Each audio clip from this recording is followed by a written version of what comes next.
Iran ने पाकिस्तान और Saudi अरब के दिफाई मुआहदे में शामिल होने की ख्वाहिश जाहिर कर दी है। ये एक ऐसी पेशरफ्त है जो कि मुस्लिम दुनिया के लिए एक नया मोड़ साबित हो सकती है। पाकिस्तान और सऊदी अरब के दरमियान तय पाने वाला दिफाई मुआहिदा सिर्फ दो ममालिक के दरमियान ताउन नहीं बल्कि एक बड़े इस्लामी दिफाई इत्तेहाद की बुनियाद बनता जा रहा है। और अब ईरान ने इस मुआहिदे में शामिल होने की ख्वाहिश जाहिर करके पूरे खित्ते में एक नया पैगाम दे दिया है। अगर ये तीन ममालिक पाकिस्तान, सऊदी अरब और ईरान एक मुश्तरका दिफाई प्लेटफॉर्म पर इकट्ठे होते हैं तो ये ना सिर्फ मुस्लिम दुनिया बल्कि आलमी ताकतों के लिए भी एक बड़ी तब्दीली की अलामत होगी। पाकिस्तान और सऊदी अरब के ताल्लुकात हमेशा भाईचारे, अकीदत और बाहमी एतमाद पर कायम रहे हैं। दोनों ममालिक ने माजी में दिफाई, इक्तिसादी और समाजी मैदानों में एक दूसरे का भरपूर साथ दिया। हालिया दिफाई मुआहदे के मुताबिक अगर किसी एक मुल्क पर जारहियत की जाती है तो उसे दोनों ममालिक पर हमला तस्वुर किया जाएगा। यानी अगर पाकिस्तान पर हमला हुआ तो सऊदी अरब उसे अपने ऊपर हमला समझेगा और अगर सऊदी अरब पर हमला हुआ तो पाकिस्तान उसे अपनी खुद मुख्तारी के खिलाफ कार्रवाई समझेगा। ये शिक सिर्फ एक मुआहिदे का हिस्सा नहीं है बल्कि मुस्लिम दुनिया में इज्तमाई सलामती के तस्वुर की झलक भी है। इसी पस मंजर में ईरान के पार्लियामेंट स्पीकर मोहम्मद बाकर के पाकिस्तान के दौरे के दौरान एक अहम बयान सामने आया। उन्होंने एक निजी टीवी के प्रोग्राम में गुफ्तगू करते हुए ये कहा कि ईरान भी इस दिफाई मुआहिदे का हिस्सा बनना चाहता है। उनका ये कहना था कि OIC को नेटो की तर्ज पर एक इस्लामी मुश्तरका फौज तश्कील देनी चाहिए ताकि मुस्लिम ममालिक अपनी सलामती के लिए मुत्तहिद हों और पाकिस्तान समेत तमाम इस्लामी ममालिक को अपनी फौजें फ़लस्तीनियों के तहफ़्फ़ुज़ के लिए गज़ा भेजनी चाहिए और ऐसे किसी इक़दाम से गुरेज करना चाहिए जिससे इस्राइली तसल्लुत मज़ीद मजबूत हो। ये बयान ऐसे वक्त में सामने आया है जब दुनिया भर में मुसलमान मुल्कों से एक मजबूत और मुत्तहिद रद्द-ए-अमल की तवक्को की जा रही है। दौरे के दौरान मोहम्मद बाकर ने FPCCI के वफ़द से मुलाकात में कहा कि पाकिस्तान ने इस्राइली जारहियत के दौरान जिस तरह ईरान के मौक़िफ़ का साथ दिया उसे कोई ईरानी नहीं भुला सकता।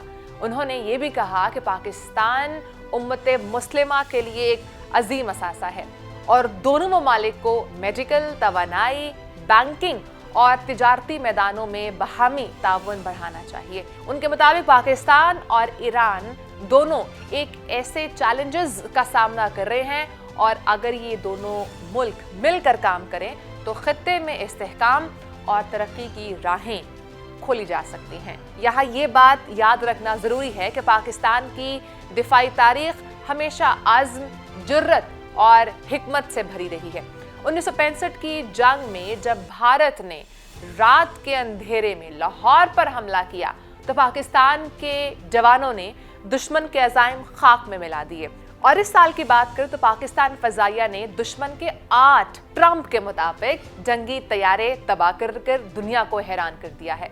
पाक फौज का यही वो जज्बा है जो पाकिस्तान को खित्ते में एक मजबूत दिफाई कुव्वत बनाता है और यही वो किरदार है जो ईरान जैसे ममालिक को पाकिस्तान की क़यादत पर एतमाद करने पर आमादा करता है। अगर ईरान वाकई इस दिफाई मुआहिदे का हिस्सा बन जाना चाहता है तो पाकिस्तान, सऊदी अरब और ईरान एक ऐसे सहफरीकी इत्तेहाद बना सकते हैं जो ना सिर्फ अस्करी सतह पर बल्कि सियासी, मुआशी और नज़रियाती सतह पर भी खित्ते में तवाज़ुन कायम कर सकता है। ये इत्तेहाद मगरबी दुनिया के लिए एक वाज़ेह पैगाम भी होगा कि मुस्लिम ममालिक अब सिर्फ एहतजाज या बयानात तक महदूद नहीं है बल्कि मुत्तहिद होकर फैसला करने की सलाहियत रखते हैं। OIC को अगर नेटो तर्ज पर एक मजबूत इस्लामी दिफाई फोर्स में बदला जा सके तो फ़लस्तीन, कश्मीर और दीगर मुस्लिम खित्तों के लिए एक हकीकी ढाल फराहम की जा सकती है। पाकिस्तान हमेशा से अमन, तवाज़ुन और इत्तेहाद का ख्वाहिशमंद रहा है, चाहे वो सऊदी अरब के साथ भाईचारे का रिश्ता हो या ईरान के साथ खित्ते में इस्तेहकाम की कोशिश। पाकिस्तान ने हमेशा पुल बनने की यानी कि ब्रिज बनने की कोशिश की है, दीवार नहीं। आज जब ईरान ने इस मुआहदे में शामिल होने की ख्वाहिश जाहिर की है तो ये लम्हा मुस्लिम दुनिया के लिए एक नए आगाज़ का पैगाम देता है कि ये वक्त है कि हम अपने इख्तलाफात को पीछे छोड़कर इज्तिमाई सलामती, इंसाफ और इत्तेहाद की समत में कदम बढ़ाएं। पाकिस्तान हमेशा उम्मत मुस्लिमा की क़यादत के लिए तैयार रहा है। ये वो मुल्क है जिसने ना सिर्फ अपने दिफा में शुजात दिखाई बल्कि दुनिया भर के मुसलमानों के लिए एक उम्मीद की किरण बनकर उभरा। आज एक बार फिर पाकिस्तान इसी मोड़ पर खड़ा है जहां उसे एक नया इस्लामी इत्तेहाद जन्म ले सकता है, और शायद यही वो लम्हा भी है जब हम ये कह सकते हैं कि पाकिस्तान अमन का मुहाफिज, उम्मत का तर्जुमान और मुस्लिम इत्तेहाद की सबसे बड़ी उम्मीद है।